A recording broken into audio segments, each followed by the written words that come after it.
বরং এক রাকাত পড়ে তারা চলে যাবে। কেন? কারণ এটা রণাঙ্গন, এটা সাধারণ জায়গা নয়, এতগুলো মানুষের জীবনের ব্যাপার। সো তারা যে আবার রণাঙ্গনে যুদ্ধে লিপ্ত হবে, এতক্ষণ যারা যুদ্ধে নিজেদের নিরাপত্তার চাদরে ঢাকার জন্য লড়ছিল, তারা আবার এসে ওই ইমাম যিনি আছেন তিনি ইমামতি করবেন, তার পেছনে ইমামের দ্বিতীয় রাকাতে তারা এসে জয়েন করবেন, তার মানে তাদের প্রথম রাকাত হবে। এরপর এরা আবার এক রাকাত পড়ে আবার চলে যাবে। প্রথম যে গ্রুপটা এক রাকাত পড়েছিল তারা আবার ব্যাক করে দ্বিতীয় রাকাত পড়বে, এর মধ্যে ইমামের নামাজ শেষ হয়ে যাবে, তারা নিজেরা একা একা দ্বিতীয় রাকাত শেষ করবে। এরপরে তারা আবার যাওয়ার পরে দ্বিতীয় গ্রুপ এসে তাদের দ্বিতীয় রাকাত আদায় করবে। আপনি একটিবার ভাবুন, আল্লাহ রাব্বুল আলামিন তো এই বিধানটা দিতে পারতেন যে যেহেতু জীবন রক্ষার প্রশ্ন, সো লড়াই করো, এখন নামাজ দরকার নাই, জীবন বাঁচলে তখন পড়িও। ইসলামের নামাজের ইম্পর্টেন্সি কোন লেভেলে হলে যে এইরকম পরিস্থিতি পর্যন্ত আপনাকে রাকাত ভাগ করে নামাজ পড়ার বিধানও দেয়া হয়েছে, এই বিধান ছিল। এটা নামাজের গুরুত্ব আমাদেরকে বুঝতে সাহায্য করে। আমরা অনেকেই হয়তো জেনে থাকব আমাদের প্রিয় নবী সাল্লাল্লাহু আলাইহি ওয়াসাল্লাম তার জীবনের সবচাইতে গুরুত্বপূর্ণ কাজ ছিল নামাজ। কানা ইজা হাজাবাহু আমরুন ফাজা ইলা সালাহ। নবীজি যখনই কোনো কঠিন পরিস্থিতির মধ্যে পড়তেন নামাজের দিকে ধাবিত হতেন। যখনই মনটা খারাপ থাকতো, পেরেশান হতেন, বেলাল রাদিয়াল্লাহু তাআলাকে বলতেন, আরিহনা বিহা ইয়া বেলাল, ও বেলাল একটু আজান হাঁকো, একটু আজান হাঁকো, আজান হেঁকে নামাজের আয়োজন করো, আমাকে শান্ত করো, আমাকে একটু প্রশান্তি দাও। নামাজে কি তৃপ্তি ছিল।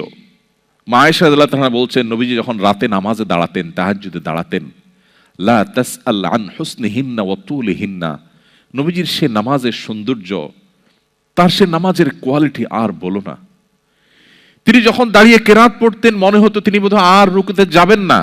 কত দীর্ঘ কেরাত হলে এক রাকাতে সূরা বাকারা, লম্বা লম্বা সূরা শেষ করা যায়, ঘন্টাকে ঘন্টা দাঁড়িয়ে থাকা যায়। নামাজে কতটা তৃপ্তি হলে এটা সম্ভব হয়। এরপর তিনি যখন রুকুতে যেতেন, এত দীর্ঘ সময় ধরে রুকু করতেন। মা আয়েশা রাদিয়াল্লাহু তাআলা আনহা তিনি বলেন যে তার রুকু দেখে, সে রাতের নামাজের রুকু দেখে আমার মায়া হতো। ইস, তিনি কি আর মাথা উঁচু করবেন না? আবার যখন সেজদায় যেতেন মনে হয় সেজদায় এই বুঝি তার শেষ সেজদা, আর মনে হয় মাথা উঠাবেন না। এত দীর্ঘ সময় নিয়ে নামাজ পড়তেন, এত লম্বা সময় নিয়ে নামাজ পড়তেন, এবং নামাজে দাঁড়িয়ে এত লম্বা সময় রুকুতে সেজদাতে অতিবাহিত করতেন সময় যে তার পা মোবারক ফুলে যেত। ভাইরা আমার, পা ফুলে যাওয়া কিন্তু কোনো স্বাভাবিক বিষয় নয়। আপনি অনেক সময় দাঁড়িয়ে থাকলে, একটা পজিশনে থাকলে হয়তো পা ব্যথা হয়ে যাবে, পা ফুলে যায়, এই ফুলে যাওয়াটা সাধারণ বিষয় না। কি পরিমাণ প্রেশার নিলে পা ফুলে যেত। নবী করিম সাল্লাল্লাহু আলাইহি সাল্লাম নামাজে সে তৃপ্তি পেয়েছেন। আজ দুর্ভাগ্য আমাদের কাছে নামাজটা জাস্ট বোঝা। নামাজটা জাস্ট, আমরা নামাজের সময় আসলে আমরা মুক্ত হওয়ার চেষ্টা করি, মানে নামাজটা পড়লাম ঝামেলা শেষ হয়ে গেল, অথচ এটা আল্লাহর সাথে কানেক্টেড হওয়ার সুযোগ। আমার দিন রাত 24 ঘন্টার সবচেয়ে আবেগ ঘন সময়, আমার আল্লাহর সাথে কথোপকথনের সুযোগ। সহিহ মুসলিম বর্ণনা, নবী সাল্লাল্লাহু আলাইহি ওয়াসাল্লাম নামাজকে বলেছেন মুনাজাত মা আল্লাহ, আল্লাহর সাথে কথোপকথনের স্কোপ। অথচ এটা আজকে আমাদের কাছে বোঝা হয়ে গেছে। এই নামাজ, এটাকে যদি কোয়ালিটির সাথে আদায় করতে পারি, খুব ধীরস্থিরতার সাথে, লম্বা সময় নিয়ে, মনোযোগ সহকারে নামাজে কি বলছি সেগুলোর অর্থ বুঝে বুঝে আল্লাহর সাথে আমি যদি কনভারসেশনে, কথোপকথনে আমি রত হয়ে যাই, ডুবে যাই, তাহলে আমার মাল্টিকালচারাল সোসাইটিতে আমার ঈমান, আমার ইসলামের এই পরিচয়কে ধারণ করতে অনেক বেশি হেল্পফুল হবে। নামাজ অনেক বেশি হেল্প করবে। আপনারা আয়াত অনেকেই জানেন, আল্লাহ তাআলা বলেছেন ইন্নাস সালাতা তানহা আনিল ফাহশাই ওয়াল মুনকার, নামাজ মানুষকে অশ্লীল মন্দ কাজ থেকে বাঁচিয়ে রাখে। আমাদের অনেক ভাইরা আছে যারা ঠুনকো অজুহাতে নামাজ তরক করেন, বিশেষ করে এই ধরনের পরিবেশে আপনারা যেখানে আছেন। যে অফিসে আমার কলিগদের মধ্যে কেউ মুসলমান না, আমি একা মুসলিম, আমি একা নামাজ পড়লে কেমন দেখা যায়, সবাই তাকিয়ে থাকবে। অথবা আমি বাহিরে আছি, তো সেখানে নামাজ পড়তে গেলে কেমন দেখা যাবে, এখানে কোনো মসজিদ পাচ্ছি না আশেপাশে, এদিকে ওয়াক্ত শেষ হয়ে যাচ্ছে, তাহলে আমি নামাজ না পড়লে, নামাজ পড়তে গেলে সবাই আমার দিকে তাকিয়ে থাকবে বা আমি একটু বিব্রতকর পরিস্থিতি পড়বো, এরকম ঠুনকো অজুহাতে আমরা অনেকে নামাজ ছেড়ে দেই। এটা হলো আমাদের ইমানের দুর্বলতার কারণে, আমার ইমানের দুর্বলতার কারণে। একজন ইমানদার তার জীবনে কোনো অবস্থাতে তিনি নামাজ ত্যাগ করতে পারেন না। ইসলামে অনেক বিষয়ের ত্যাগ, এটার বিকল্প আছে, কিন্তু নামাজ ত্যাগের বিকল্প নেই। এই জন্য কোনো মুসলিম নামাজ ত্যাগ করতে পারেন না। মুহাম্মদ সাল্লাল্লাহু আলাইহি সাল্লামের সময় মুনাফিক যারা ছিল তারাও নামাজ পড়তো, যারা ভেতরে ভেতরে অমুসলিমদের চর ছিল তারা নামাজের সময় মসজিদে উপস্থিত হতো। এই জন্য এই পরিবেশে যদি আপনি 5 ওয়াক্ত নামাজকে সর্বোচ্চ গুরুত্বের সাথে আদায় করেন, আপনি যদি একাকী কোথাও কোনো অফিসে থাকেন, একাকী নামাজ পড়বেন, আপনি অন্তত ফরজটুকু হলো আপনাকে পড়তেই হবে। আপনার লাঞ্চের ব্রেকের সময় আপনি ওয়াশরুমে যাওয়ার যে সময়টা পাবেন সেই সময়টা থেকে সেভ করে আপনাকে নামাজ পড়তে হবে, যে কোনো মূল্যে পড়তে হবে। তো যদি কেউ নামাজের ব্যাপারে এই নো কম্প্রোমাইজের জায়গায় যেতে পারে, আশা করা যায় তার ঈমানকে আল্লাহ তাআলা সেভ করবেন। কারণ অন্যায় অশ্লীলতা থেকে সে বাঁচতে পারবে, এই নামাজ তাকে প্রতিহত করবে তার সমস্ত বাধাগুলোকে। এই জন্য নামাজের ব্যাপারে আমাদের সর্বোচ্চ গুরুত্ব আরোপ করতে হবে। আমাদের বোনরা অনেক সময় দেখা যায় এমন কোনো পরিবেশে যান যে পুরুষরা যেখানে সেখানে ঘাসের উপর দাঁড়িয়ে গেল, বোনরা দাঁড়াতে পারেন না, কিন্তু তাদেরকেও দাঁড়াতে হবে। সবাই তাকিয়ে থাকবে, থাকুক না। হ্যাঁ, আমি বলছি না আপনাকে মানুষের চলাচলের রাস্তায় আপনাকে দাঁড়িয়ে যেতে, আমি বলছি না আপনাকে এমন কোনো জায়গা দাঁড়িয়ে যেতে যে মুসলমানদের সম্পর্কে এখানকার অন্য ধর্মাবলম্বীরা বাজে ভুল ধারণা নেয়, আমি সেটা বলছি না। নিশ্চয়ই আপনি 2 রাকাত নামাজ পড়ার মতো জায়গা আপনি বের করে নিতে পারবেন, সেটা আপনাকে করতেই হবে। অতএব এই জায়গাটাতে আমাদের কোনো কম্প্রোমাইজ করা চলবে না। আমাদের সাবকন্টিনেন্টে যারা আমরা মুসলমান, আমাদের মধ্যে একটা ধারণা জন্মেছে যে নামাজ না পড়লে কি হয়েছে, ঈমান আছে। অনেক বেনামাজিকে নামাজের কথা বললে বলে, ভাই নামাজ না পড়লে কি হয়েছে, আমার ঈমান আছে। নাম আতর আলী, গায়ের থেকে দুর্গন্ধ আসে। নাম কি?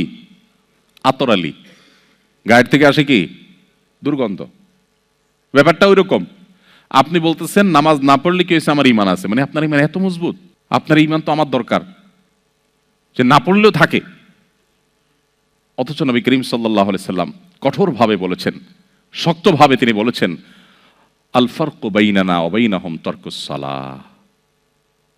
ঈমানদারের সাথে অমুসলিমের পার্থক্যই হলো মূলত নামাজ, এটা ঈমানদারকে পৃথক করে। অতএব কোনো অবস্থাতে এটা ছাড়া যেতে পারে না।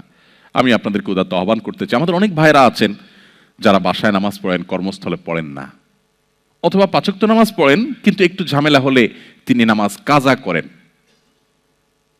পৃথিবীর অনেক দেশে আমাদের অনেক ভাই বোনরা আছেন যারা আমাদের কাছে প্রশ্ন পাঠান, বলেন ভাই সকাল থেকে নিয়ে নামাজের সময় পাই না, তো আমি একসাথে ডিউটি শেষে বাসায় এসে জোহর, আসর, মাগরিব, এশা একসাথে পড়ি।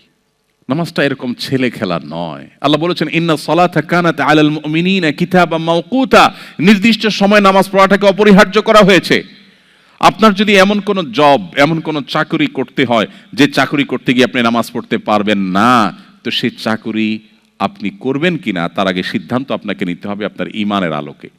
আপনাকে যদি আমি অফার করি যে আপনি একটি জব আপনার সামনে আছে, আপনি একটা চাকরি করবেন, সেখানে আপনি ডিউটি চলাকালীন সময়ে শুধু নিঃশ্বাসটা বন্ধ করে রাখতে হবে, স্যালারি পাবেন আপনি 1 বিলিয়ন, কেউ করবে এই চাকরি? কারণ স্যালারি তো পরের কথা, প্রথম দিনের কয়েক সেকেন্ডের পরেই তো আমি মারা যাব। তো 1 বিলিয়ন যদি আমি পাইও, এটাতে আমি কি করব? ঈমানদারের কাছে নামাজটা সেরকম। আমার নামাজ যদি পড়াই না যায়, আমার ঈমানে যদি না থাকে, তো আমি এই চাকরি দিয়ে কি করব? ভাইরা আমার, ওই যে আমি শুরুতে বলছিলাম নবী সাল্লাল্লাহু আলাইহি ওয়াসাল্লাম যে ফিতনার কথা বলেছেন না, কিয়ামতের আগে বহুবিধ ধোঁয়াশা আসবে। ফিতনা মানে ধোঁয়াশা, বিভ্রান্তি। চকচকে লাইফ, কালারফুল জীবন, এটার হাতছানি আমাদেরকে ডাকে। আমাদের মনে হয় এটা পেয়ে গেলে, আমি পিআর পেলে, পাসপোর্ট পেলে, অমুক জায়গায় যেতে পারলে, তমুক ক্যারিয়ারে উঠতে পারলে, অমুক জায়গায় পৌঁছতে পারলে বোধহয় আমি সুখ শান্তি পেয়ে যাব। সেটা পাওয়ার পরে আমাদের মনে হয় না, তেমন কোনো পরিবর্তন হয়নি। এগুলা নিছকই মরিচিকার মতো, মানুষকে পাগলের মতো, পঙ্গপালের মতো ডাকতে থাকে, টানতে থাকে। ছাত্র জীবনে মনে হয় ভালো রেজাল্ট করলে বোধহয় আমি সাকসেস হয়ে যাব। অনেক কষ্ট করে রেজাল্ট করার পর দেখা যায় অনেকে সাকসেস হতে পারেন নাই। এরপর মনে হয় ঘুষ দিয়ে হোক, চুরি করে হোক, দুর্নীতি করে হোক, 2 নম্বরই করে হোক, একটা চাকরি পেলে বোধহয় আমি সোনার হরিণ পেয়ে যাব। হয়তো চাকরি পেয়েও যায়, কিন্তু সুখ হয়তো তার আর ধরা দেয় না। এভাবে বিভিন্ন পার্থিব লোভ লালসার মোহনীয় হাতছানি আমাদেরকে ডাকে। নবী সাল্লাল্লাহু আলাইহি ওয়াসাল্লাম সেই কথা ইঙ্গিত করেছেন, ফিতনা সমূহের মধ্য থেকে এগুলো এক রকমের ফিতনা, যে লাল নীল লাইফ, রঙিন জীবন, কালারফুল লাইফ, এটার লোভে আমরা পাগলের মতো ছুটতে থাকি, নামাজ পড়ি না, নামাজকে কম্প্রোমাইজ করি আমার জব ঠিক রাখতে গিয়ে। এটা কোনো মুসলিমের কাজ না। এই কাজ করলে সে মাল্টিকালচারাল সোসাইটিকে আজ হোক আর 2 দিন পরে সে হারিয়ে যেতে বাধ্য। সে অতল গভীরে হারিয়ে যাবে, এই ফিতনার অন্ধকারে সে ডুবে যাবে।